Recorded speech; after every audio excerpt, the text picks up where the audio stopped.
Ah, the dream of Hollywood. It was a siren's call I just couldn't ignore. I grew up in what you might call a one-horse town. Population, barely there. Entertainment, non-existent unless you counted chasing fireflies on a summer evening. As a kid, my escape was in front of the television, eyes glued to the screen as I watched stars walk the red carpet, imagining it was me they were taking pictures of. I fantasized about winning Oscars and giving speeches that would bring the audience to their feet. You can imagine my excitement when I found myself stepping off a bus in the City of Angels. I was far away from home, armed with nothing but an old suitcase, a smartphone filled with contacts I hoped to make, and my unshakable belief that I'd conquer this town. Dreams are funny like that. They propel you into the world with a sort of reckless confidence that you could argue is necessary to survive in this industry. My first task was getting a job, any job that would plant my feet firmly in the world of glitz and glamour.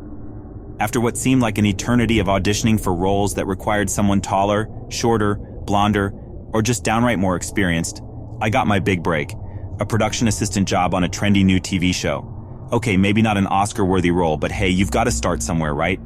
Landing this gig felt like winning the lottery. I was the guy behind the scenes, the one who saw how the magic was made. Initially, I did everything from fetching triple-shot espressos for the director to helping lug around heavy equipment. It was exhausting but exhilarating. And let's not forget the networking. Oh, the people you meet, the artists, the creatives, and even the oddball eccentrics, they were my doorway into the inner circle. Little by little, I started climbing the ladder. First, I got to handle the clapperboard, which was a huge deal for me. I was the one to sync the start of the scene. A minor role in the grand scheme of things, but it was intoxicating. I felt closer to the action, closer to my dream. And soon enough, I was even getting tasked with more responsibility, like scouting locations and coordinating with the departments. But as I sunk my teeth deeper into the world of entertainment, I began to realize that Hollywood wasn't just sunshine and rainbows. Even as a lowly production assistant, I could sense that something was off. The long hours and endless work were one thing, but there was also an undercurrent, a shadow that seemed to loom over even the most mundane tasks. People whispered things they shouldn't, looked over their shoulders when they thought no one was watching, and hushed their conversations when I entered the room. It was as if everyone was a part of a secret that I wasn't privy to. Don't get me wrong. The allure of the spotlight was still there, but now it was accompanied by a gnawing curiosity, a nagging question at the back of my mind. What was this dark energy that seemed to permeate the very air? I shrugged it off at first, attributing it to stress or the byproduct of a bunch of artistic minds working in close quarters. That was until I began to hear the whispers, rumors about the real power players in Hollywood, murmurs about the darker aspects of the industry that never make it to the headlines. The innocence was about to break, shattering my rose-colored view of Tinseltown, and that's when the real story began to unfold. A chilling revelation expanded. You know the old saying, curiosity killed the cat? Well, in Hollywood, curiosity doesn't just kill the cat. It drags it through a maze of mysteries and leaves it questioning the very fabric of reality. Yep, I was that cat. Intrigued, fascinated, and utterly naive. So there I was, still elated from my little victories, from my growth in the industry. Sure, I was still a nobody in the grand scheme of Hollywood, but I was a nobody who was in the room where it all happened. I watched as directors passionately explained their vision, as actors brought those visions to life, and I felt an increasing sense of importance every time someone higher up the chain gave me even a nod of acknowledgement. However, the whispers around the set started growing darker, denser, and increasingly hard to ignore. At first, I'd catch bits and pieces of conversations between crew members. You won't believe who's part of the Illuminati, or did you know about those secret gatherings? Yeah, the kind of stuff you'd expect to find in a tabloid, not a professional environment. Initially, I thought they were talking in jest or maybe blowing off steam. You have to understand Hollywood can be a high-pressure cooker, and gossip is a kind of release valve. But what piqued my interest was how quickly people changed the subject when they realized I was within earshot. It was like walking into a room and finding everyone huddled in a secret meeting, and the moment you step in, they scatter like roaches when the light comes on. Then came the day that changed everything. I was sent on an errand to retrieve some props from the storage room, a creepy, dimly lit space where old set pieces went to die. As I was digging through some boxes, I accidentally knocked over a stack of papers hidden in the corner. They seemed to be some old script pages, and my eyes scanned over the lines expecting nothing more than some cheesy dialogue. What I found was far more disturbing. It was a handwritten note, not part of any script. It read, "The all-seeing eye watches. Trust no one. Those who speak do not know. Those who know do not speak." Underneath the text was a hastily drawn symbol, a pyramid with an eye in the center. I was shook. This was straight-up conspiracy theory stuff, like something you'd read on an internet forum at 3 a.m. And yet, here it was, lying in a dark corner of a Hollywood set. My hands trembled as I folded the note and shoved it into my pocket. For the first time, those whispers, those rumors, began to take on a chilling air of possibility. I couldn't just brush it off anymore. My naive curiosity had transformed into a pressing need to know. What if, behind the facade of lights, camera, action, there lay a reality far more sinister? You ever have that moment where you think you've opened Pandora's box and there's no going back? Well, welcome to my life after discovering that note. I couldn't unsee it, couldn't unthink it. It was like a splinter in my mind, forcing me to dig deeper, despite every instinct screaming for me to run the other way. And so, I started doing some snooping, my interest straddling the line between genuine concern and morbid curiosity. I'd stay late after everyone else had gone home, sneaking around the sets, the offices, even the damn trash bins, looking for anything that could give me more insights into this twisted narrative unfolding around me. That's when I found it. A door I had never noticed before, tucked away behind a nondescript corridor near the sound stages. This door was different, darker wood, more aged, and it had an occult-looking symbol etched into its surface, eerily similar to the one I had found on the note. My heart was pounding as I cautiously pushed it open, revealing a room that was unlike any other in the building. Candles lined the walls, their flickering light casting ominous shadows. In the center of the room stood a stone altar adorned with symbols and scripts I couldn't understand. Around the altar were circles drawn in what looked like, well, I didn't even want to think about what it could be. This was more than just a hidden room. This was a sanctum, a place where rituals were performed. My eyes widened in disbelief. Hollywood was supposed to be about storytelling, make-believe, and larger-than-life experiences. But what I was staring at was as real as it got, and it was grotesque. As if on cue, I heard footsteps approaching. Panic surged through me. I knew I shouldn't be there, knew that I was way over my head.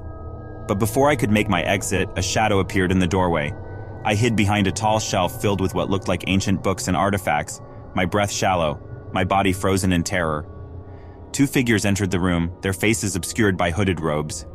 They began chanting in a language I couldn't recognize, their voices low and hypnotic. Each movement was deliberate, calculated, as they performed some sort of dark ritual that I couldn't even begin to comprehend. Then one of them spoke. "The sacrifice has been prepared, the path to power is assured. The old ones smile upon us." My stomach churned. Sacrifice? Old ones? What in the world was I witnessing? The grim reality hit me. I was knee-deep in something terrifyingly sinister. Something that went beyond the realm of common sense and sanity.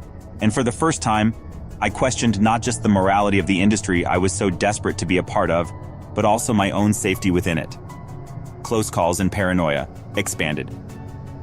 Remember when I said Hollywood was a high-pressure cooker? Scratch that. It had turned into a ticking time bomb and the countdown had begun. After what I'd witnessed in that hidden room, every glance felt like a glare, every whisper seemed like a warning, and every friendly smile appeared as a sinister smirk in disguise. One incident sticks out vividly. It was a shoot day for an episode that involved a complex car chase scene. Excitement was in the air. The director was hyped, the cast was pumped, and the crew was bustling. I was given the job of coordinating some of the props for the sequence, a task that under normal circumstances, I would have considered a minor victory in my ever-growing list of responsibilities. However, this time, the engine of the car meant for the chase inexplicably failed. What's worse, I was the last person seen near it. Whispers transformed into accusations, and stares turned into glares. And while no one openly blamed me, I could sense the cloud of suspicion that hovered over me. But the real kicker came a few days later. I received an anonymous email that sent shivers down my spine. It read, "We know what you've seen. Stop digging, or you'll be the one getting buried." The email had no trace, no return address, and nothing that could give me a clue as to who sent it. Whoever they were tech-savvy enough to cover their tracks. Now, if you've ever felt like you're being watched, multiply that feeling by 1,000, and you'll get where I was at. I started noticing cars that seemed to tail me as I drove home, unfamiliar figures lurking around my apartment building, and phone calls with no one on the other end. It was classic intimidation tactics, and let me tell you, they were working. My anxiety reached its peak one evening when I was working late, alone in the office. The building was empty, the silence almost suffocating, and just when I thought I couldn't get more paranoid, the lights flickered and went out. Plunged into darkness, I fumbled for my phone, my hand trembling as I turned on the flashlight. That's when I saw it, a shadowy figure standing at the far end of the room. My heart stopped. Was this it? Was this where my curiosity led me? I braced myself for what could happen next, but just as quickly as the lights went out, they flickered back on. The figure had vanished, leaving me to question whether it was ever there or just a figment of my overactive imagination. But the message was loud and clear. I was in danger, real danger, not the Hollywood scripted kind. My dreams of fame and fortune had led me down a rabbit hole so dark, I could no longer see the light. And as the walls closed in around me, I was left with a life-altering decision. Do I continue to dig for the chilling truth, or escape while I still can? At this point, the stakes couldn't be higher. Not just my career, but my life was on the line. Every bone in my body screamed at me to run, to get as far away from this hellish landscape as possible. So that's what I plan to do. One can't just waltz out of an industry that prides itself on connections, contracts, and as I had so gruesomely discovered, secrecy. I had to be smart, calculated, and cautious, lest my plans unravel before they even began. For the next few weeks, I maintained a facade of normalcy while meticulously crafting my exit strategy. First, I needed evidence, irrefutable evidence that would expose the sinister underbelly of this glamorized world. This meant one last trip to that accursed room, this time armed with a hidden camera. I was playing with fire, but sometimes you have to risk getting burned to douse the flames. On a night when I knew most of the staff would be preoccupied with an award ceremony, I made my move. Just as I'd done before, I snuck into the room, the aura just as eerie, the atmosphere just as oppressive. My hands shook as I set up the hidden camera, praying that it would go unnoticed. Just as I was about to exit, I heard footsteps again. My heart plummeted. This wasn't part of the plan. I barely had time to hide behind the bookshelf when the door creaked open and those all too familiar robed figures entered. Another ritual began, but this one was different, more urgent, more frenzied. I held my breath as I realized they were talking about initiating a new phase, their words veiled but undeniably ominous. Once they left, I retrieved the hidden camera, my pulse pounding in my ears. I didn't have time to review the footage. I had to trust that it had captured what I needed. The next step was to get out, discreetly, quietly, without arousing suspicion. But just as I thought the coast was clear, I ran into Sarah, one of the show's lead actresses. Her eyes narrowed as she regarded me, her voice dripping with insinuation. "Working late again? You really are dedicated, aren't you?" My skin crawled. Was she involved? Did she know? My mind raced as I forced a smile, playing it cool. "Just wrapping up some loose ends," I replied, my voice betraying none of the dread flooding my veins. "Be careful," she warned, her eyes locking onto mine. "Loose ends have a way of tripping people up." It was a veiled threat, one that confirmed my worst fears. They were on to me. Every second I stayed increased the risk of getting caught. So, with a facade of calm belying my inner turmoil, I gathered my essentials, passport, some cash, and the hidden camera, and made my way to the door, praying that my desperate bid for freedom would succeed. My hand was on the doorknob when my phone buzzed. A text message flashed on the screen. "We know, it's too late." My blood turned to ice. They knew. They'd been watching me all along. I threw open the door, not daring to look back, and bolted. And so began my desperate escape. A terrifying race against an enemy I couldn't see but felt at every turn. A labyrinth of deception, fear, and unimaginable barriers crafted by those who would stop at nothing to protect their twisted empire. Unanswered questions. I was on the run now, and time had become my most valuable asset. I had to get that footage to someone trustworthy, someone who could expose this hellish underbelly for what it was, but who in this twisted web could be trusted. My thoughts went to Emily, a reporter I'd met during my early days on set. She'd always had a nose for the truth and an aversion to the glitz and glamour that hid the industry's many sins. She was my best shot. I ditched my phone, knowing it could be tracked, and used a series of burner phones to make contact. We decided to meet at an old coffee shop far removed from the city's blinding lights and lurking shadows. I couldn't shake the feeling of being watched as I sat there, sipping my third cup of anxiety-soothing chamomile tea. Finally, Emily walked in, scanning the room before our eyes met. I breathed a sigh of relief but remained vigilant. We exchanged pleasantries but quickly moved to the matter at hand. I handed her the camera and briefly explained what it contained. She looked at me with a mix of disbelief and horror. "If this is real, it could shake the industry to its core." "That's the idea," I said. "But I need assurances that you'll get this out there, make it viral. They'll do anything to stop this from getting out." She nodded, tucking the camera into her bag. You have my word. But you need to disappear. Change your identity, go off-grid, they'll come after you. Weeks passed, and every day became a game of Russian roulette. Would today be the day the story broke? Would today be the day they caught up to me? But nothing happened. No headline, no expose, silence. One evening, as I scrolled through an incognito browser searching for any news, my heart dropped. A headline flashed across the screen. Missing journalist Emily Carter, found dead in mysterious circumstances. The article detailed how she'd been discovered in a remote location, placed within a ritualistic circle. Symbols and signs associated with dark occult practices surrounded her lifeless body. My worst fears had been realized. They'd gotten to her before she could get the truth out. In that moment, my life shattered into 1,000 pieces. My only ally was gone, and with her, the world's one chance at knowing the horrors that were hidden in plain sight. Now, I was truly alone. They'd silenced Emily, but how much longer before they silenced me too? If telling the story was too dangerous, what other options did I have? Could I live in perpetual fear, always looking over my shoulder, jumping at shadows? Or was there another way to expose them? A method so unexpected, so off their radar that it might just work?